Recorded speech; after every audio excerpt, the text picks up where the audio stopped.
হয়েছে। এই যে অনুগ্রহ, পুরো রমজান মাস এটা একটা অনুগ্রহ, একটা দয়া, একটা ফাজল রবের তরফ থেকে, এবং এতে আমাদেরকে খুশি হওয়া উচিত, খুশি মানানো উচিত। দ্বিতীয়,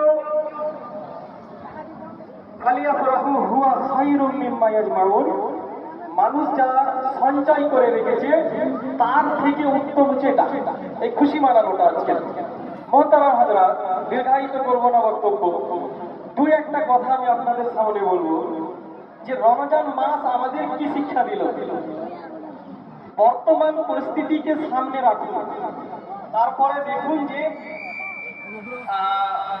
রমজান মাস কি শিক্ষা দিল। রমজান মাস আমাদের শিক্ষা দিয়েছে, সব থেকে বড় শিক্ষা হচ্ছে ধৈর্য। আমাদের উপরে সরকারি তরফ থেকে হোক, বেসরকারি তরফ থেকে হোক, আপনার পিওলে থেকে শুরু করে এআরও থেকে শুরু করে, কি বলবো, যার জ্ঞান নেই সে থেকে শুরু করে সব দিক দিয়ে আমাদের উপরে দুর্যোগ চলছে। এবং যে কষ্ট সহ্য করলাম এই রমজান মাসে, আমাদের অস্তিত্ব, নাগরিকত্ব আমাদের জানি না কি হবে, নাগরিকত্ব নিয়ে সংকট, তবু আমরা এই মাসটায় ধৈর্যর সীমা রেখেছি, ধৈর্য ধরে রেখেছি। সব থেকে বড় শিক্ষা পেলাম এই রমজান মাসে, ধৈর্যই মাস বটে ওইটা।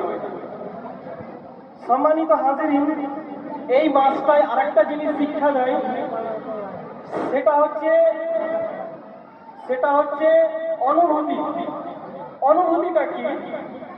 দেখুন, আমরা সকালে উঠে নাস্তা খাই, চা খাই, এইরকম আবার 10টা বেলায় হয়তো নাস্তা করি, 8টা বেলায় নাস্তা করি। কিন্তু দেখুন, যারা বড় লোক তারা খুবই তাড়াতাড়ি নাস্তা করে ফেলি। যাদের কাছে পর্যাপ্ত খাবার আছে, পর্যাপ্ত পরিমাণে টাকা আছে, তারা হয়তো খুব তাড়াতাড়ি দ্রুত নাস্তা করে ফেলে, কিন্তু গরিবেরা করে না। 10টা 11টা বেজে যায়, তখন নাস্তা করি। ভাত খাই দুটোতে ভাত খাওয়া ঠিক নয়, শরীরের পক্ষে ক্ষতিকর, কিন্তু তবুও খাই। কেন? আমাদের কাছে পর্যাপ্ত পরিমাণে খাবার থাকে না। সেই অনুভূতিটা এক। দ্বিতীয় অনুভূতি হচ্ছে যে রবের ইবাদত কি করে করতে হবে, রবকে কি করে খুশি করতে হবে, 5 ওয়াক্তের নামাজে, 5 ওয়াক্তের ইবাদতে আল্লাহকে সর্বক্ষণ স্মরণে কি করতে হবে, তার অনুভূতি এই রমজান মাসে দিল। দীর্ঘায়িত না করে মাঝে একটা কথা বলি, ব্যাগগুলো যাদের কাছে আছে নিয়ে আসুন এখানে।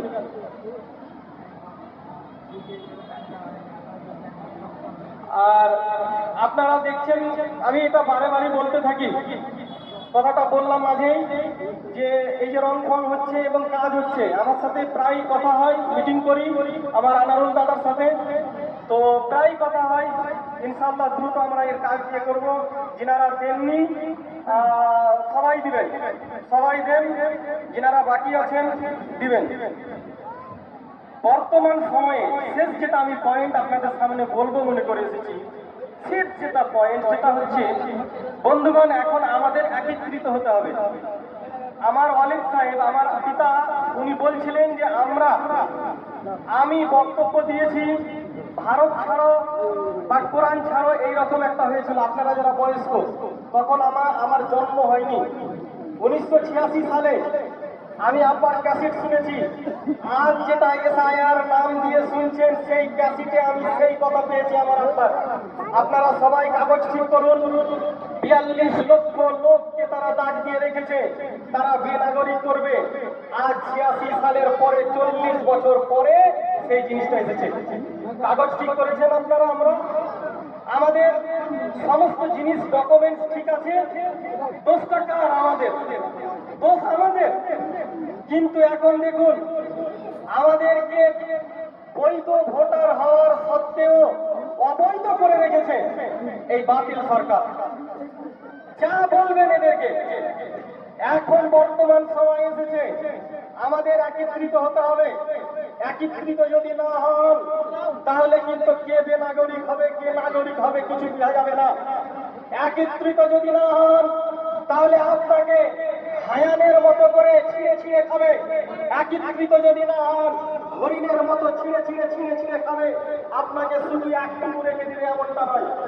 আজ এসআইয়ের নাম দিয়েছে, কালকে আবার কিছু নাম দিয়ে প্রত্যেক দিন নিয়ম চেঞ্জ করবে, আপনি কলা কিছু করতে পারবেন না। দেখেছেন এসআইয়ের পরে কতগুলো হয়েছে, ফতুয়া ফারাই এই 10 দিনে যত হয়েছে, একে কাফের বলা, তাকে তাকফির করা, তাকে অমুক করা, তাকে এ করা, কতগুলো হলো। এদের বলুন তো, এরা নাগরিকত্ব নিয়ে কথা বলেছে? ফতুয়া ফারাই হোক, 1400 বছর হয়ে গেছে, বুকে হাত বাঁধবো, এখানে হাত বাঁধবো না, এখানে হাত বাঁধবো, কোন মায়ের বেটা ফাইসালা দিতে পারেনি। আলে হাদিসগণ আমরা বলি এখানে হাত বাঁধা সহি, হানাফিগণ বলছেন এখানে হাত বাঁধা সহি, আজ পর্যন্ত আমরা ফাইসালা করতে পারিনি। বন্ধুগণ, ফতুয়া ফারাইজ থাক, বেদাত করবেন না, ফতুয়া ফারাইজ হোক, হবে, কিয়ামত পর্যন্ত চলবে ফতুয়া ফারাইজ। বর্তমান সময় একত্রিত হন, ফতুয়া ফারাইজের খোলস থেকে বেরিয়ে এসে একত্রিত হন, নচেত আমার আপনার কিন্তু নাগরিকত্ব সংকটে। আজ জানেন আমার মুলবি সাহেব, আমি একজন মৌলানা, আমার মুলবি সাহেবদেরকে দেখে অসহায় লাগে যে এরা অসহায়। কিছুদিন আগে এখানে দেখলেন আমি খোলামেলা বলছি এবং যতগুলো কথা বলছি আমি এর দায়িত্বে। এখানে যখন আমরা ওয়াকফ বোর্ড নিয়ে আন্দোলন করেছিলাম, কেউ বলতে পারবেন একজন মৌলানা জেলে আছে? যারা ওয়াকফ বোর্ডকে ভাঙিয়ে বেতন খায় তারা জেলে আছে না? আমার আপনার ছেলে জেলে আছে, তারা ওয়াকফ বোর্ডের বেতন পায়? আত্মসমীক্ষা করুন, আমার কোনো লাভ কারণের কথা নয়, আপনাকে ভাঙানোর কথা নয়। কে বেতন খাচ্ছে ওয়াকফ বোর্ডের, আর কে জেল খাচ্ছে ওয়াকফ বোর্ডের জন্য? বন্ধুগণ, এখন সময় এসেছে ফতুয়া ফারাইজের খোলস থেকে বেরিয়ে এসে একত্রিত হওয়ার।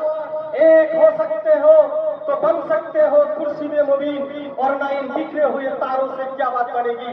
যদি আকাশের মতো তারা হয়ে ক্ষুদ্র ক্ষুদ্র ক্ষুদ্র ক্ষুদ্র হয়ে থাকেন, তাহলে আকাশকে আমরা দেখতে পাবো কিছুই নয়।